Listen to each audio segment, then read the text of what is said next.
The unique blend of Penang's multi-ethnic, cultural and religious communities, showcased in Georgetown's architecture and townscape, coupled with the island's picturesque and scenic hills and beaches, has made it a popular tourist destination since the 1960s. Georgetown and Malacca, both former British Straits settlements, were jointly inscribed as historic cities of the Straits of Malacca in the United Nations Educational, Scientific and Cultural Organization's UNESCO World Heritage List in the year 2008, which presented the opportunity for the island to shift its image from being a sun, sea and sand destination to one that is more culture and heritage oriented. Both sites fulfill criteria 2, 3, and 4 of the listing's outstanding universal values by exhibiting qualities that display important exchange of human values through their tangible and intangible cultural heritage. These cities are also living cultural spaces and bear testimony to outstanding examples of building, architecture, and technology that illustrate significant stages in history. The UNESCO listing boosted efforts to protect and revitalize the cultural heritage and urban landscape of Georgetown and initiated a shift of its economic structure from household and service-based businesses to ones more focused on tourism, hospitality, and the creative industry. The rapid urban development of the city's historic landscape, however, presented new challenges brought on by over-tourism, which had a negative impact on the economic and social structure of the local community. The Penang state government, in realizing the need for a more efficient and sustainable heritage management structure to stimulate the economy, set up the Georgetown Conservation and Development Corporation, GTCDC, in 2016 to ensure that the historic urban landscape of Georgetown evolves as a dynamic living entity instead of becoming a static landscape focused only on conservation and protection. The corporation adopted the public-private partnership business model, which is focused on building local capacity and supplementing the public sector's knowledge in managing heritage properties within Georgetown's World Heritage Site. This includes the North Seafront Public Realm Improvement Program, which involves 14 major initiatives, including the conservation and restoration of Fort Cornwallis.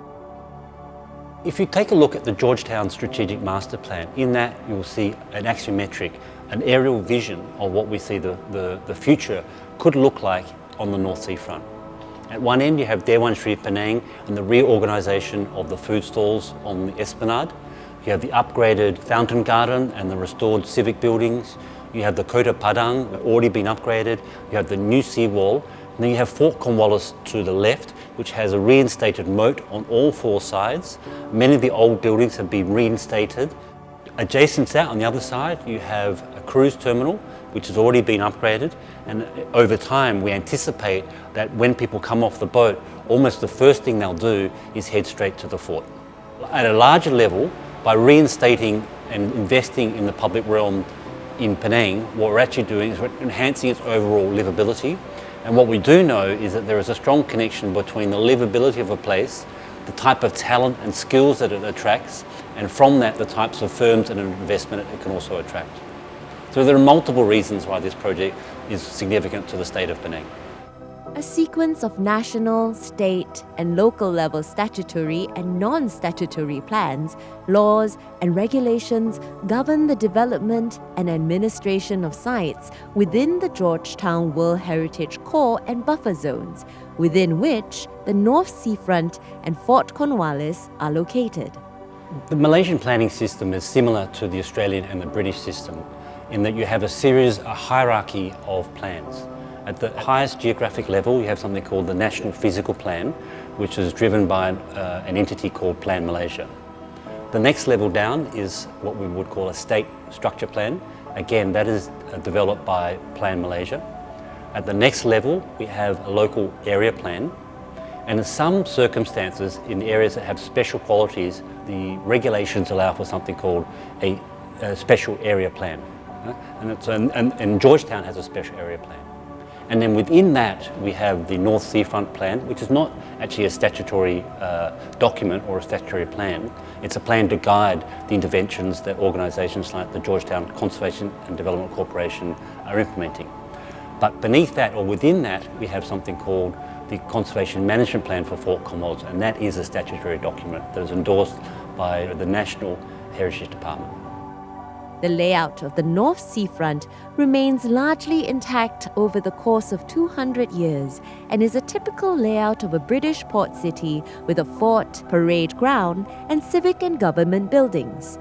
The functional use of the buildings and spaces have evolved over the centuries.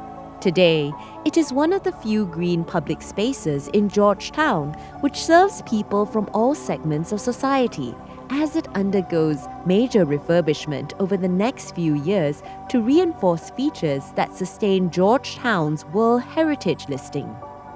North Seafront definitely has seen an evolution, but as we work on the project itself, we see that the site itself is very important from the standpoint of exhibits all the different criteria of why it's listed as a UNESCO World Heritage Site.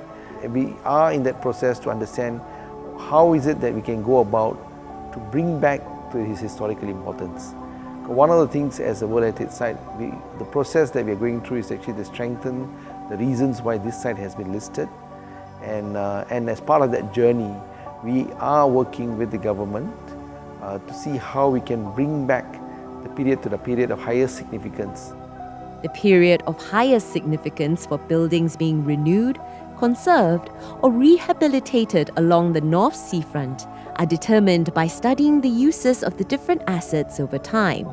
For Fort Cornwallis, the period of highest significance would be between the 1800s to the 1850s, but for other civic and administration buildings, it is a much later period. Each of these structures goes through a process of understanding historical origins, evolution, and current context. It's the first British building in Georgetown. Its origins stem from the early days of Francis Light when he first arrived here. Its significance is that it is, I guess, embodies the origins of the early settlement. So the thing about Fort Cornwallis is when you look at the historical maps and look at the history, what you can see is not one fort but many forts. From its early days, it was just made out of nipa, so palm. It was a palm fort. It was upgraded over the years at various moments. It's had different types of uses over the years, beyond that as a fort. So when we look at it, when we do the conservation management plan, we're looking at all of the different layers, and we ask ourselves, we're going to restore this fort or conserve this fort. We have to ask ourselves, conserve which one of those forts are we conserving? And the way we answer that question is we look to see what is the period of highest significance in the fort. And in this case, what we concluded was that the period of highest significance was the period just before Penang lost its status as a presidency within the British Empire.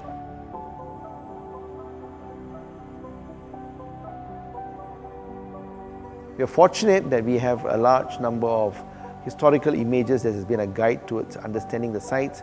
We have had access to Cali maps that provided the layout of the town across different periods when the Cali maps were developed. So this has been very useful historical archival materials on which we also have based the work program.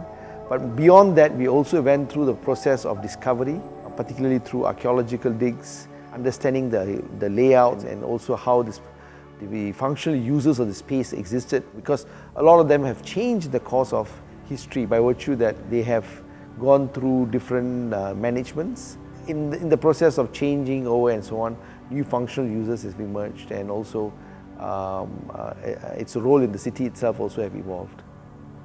The North Seafront Public Realm Improvement Program, which commenced in 2017, is expected to be completed in 2027, making the North Seafront a significant historical destination and public space in Georgetown, in addition to strengthening its inscription as a World Heritage Site with reference to the strategic master plan that accompanies the Special Area Plan of Georgetown. These laid the foundation for the public-private partnership model. The intent of a public-private partnership model is to ensure that we choose a pathway that will ensure that it has got the strong link to government, but it brings the best of the private sector to enable the implementation of projects with the right types of expertise, right type of skill sets, and importantly also to be able to be agile and be able to adapt and evolve as the changing circumstances of what takes place on the process of conserving the site. The financial rationale is that, like any other form of cultural site, the investment is always led by government, but eventually the private sector will become a strong partner that will support the outcomes that we're targeting to realize. But to ensure that private sector participation can be brought upon, government plays the lead role to drive this agenda. So in order to ensure that we can get the best of government and private sector, a PPP model is the most efficient and effective way on which you could structure that partnership and collaboration, as opposed to ad hoc individual agreements and ad hoc individual partnerships. The public-private partnership model activated at Fort Cornwallis is aimed at demonstrating how cultural heritage sites can be spaces with good return of investment for the private sector, despite the risks involved. Globally, there is a huge gap between what cities need and the available funds. And to move forward, the most feasible approach seems to be partnerships with the private sector to build capacity and access required funds. There are many different models out there that are possible. You have a model where you could have some sort of equity in a project. You could have a model with the private sector where you borrow money. But increasingly what we're finding is the best models are what we call blended finance. It's a combination of equity and loan, or some sort of upside in a project, a joint venture type of model. But from my personal perspective, I think the reason that public and private sector partnerships beyond the finance are important is because they bring two different mindsets, two types of expertise onto the table. And we've seen that in the Fort.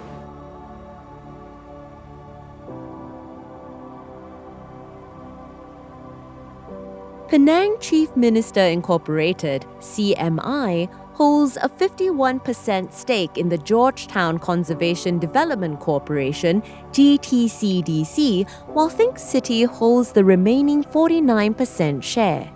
As major shareholder and asset owner, CMI acts as a driving force for promoting the growth of a culture-based economy in the city. Its primary responsibility within this GTCDC is to oversee the corporation's projects on behalf of the state government and ensure that these are aligned with Penang's strategic planning and objectives. The Conservation Management Plan, or CMP, developed for the Fort stipulated methods of conserving the building, guided the types of activities on site and also the way that it is run. The management and activation recommendation of the CMP formed the basis for a new concession deal with concessionaire, Esplanade Park Sdn Bhd, a subsidiary of Ewin Berhad. The public-private partnership business model was adopted by the state government as a vehicle to facilitate the exchange of skills, knowledge, responsibility, and shared resources needed to finance, manage, and operate heritage sites and public interest projects. The management skills and financial acumen of private businesses could create better value for money, increase the quality and the efficiency and the competitiveness of public services. The investment that was placed into the conservation helped generate sustainable returns to the state. The lease value of Fort Cornwallis has increased because of the upgraded components that added value to the site and the anticipated increase of visitors due to growing interest in the structure. The public-private partnership model has so far helped increase the quality, efficiency, and competitiveness of the public sector. It has changed the way the Penang state government manages its heritage assets and has also helped put in place necessary checks and balances for all project partners. If not for the PPP model, the project would have been run by a government entity which may have the financial resources but likely not the expertise in terms of unlocking the full potential of the site. In the long term, the state government envisions the North Seafront and particularly Fort Cornwallis as the #1 tourist attraction for people who visit Penang, in addition to being a showcase for archaeotourism for the community and academia. The aim is to preserve and promote the significance of the fort and turn it into a site that promotes heritage conservation and exemplary best practices. The main impact at this moment in time is the knowledge that has been generated. The knowledge that has been generated in terms of understanding the site, the knowledge that has been generated in terms of the conservation techniques that have been adopted, the knowledge that has been developed is as part of the process of undertaking this private-public sector partnership. But the true impact is in the near future. It's once we complete the work, it's once we open the fort back up to the cruise passengers as they come through, that its true impact is going to be felt. Like we've seen with the upgrade of the Esplanade seawall, which is now possibly the most significant attraction or the most popular attraction in the whole of Penang, I believe in the near future that Fort Cornwallis will become the go-to destination in Penang, particularly once the moat is reinstated.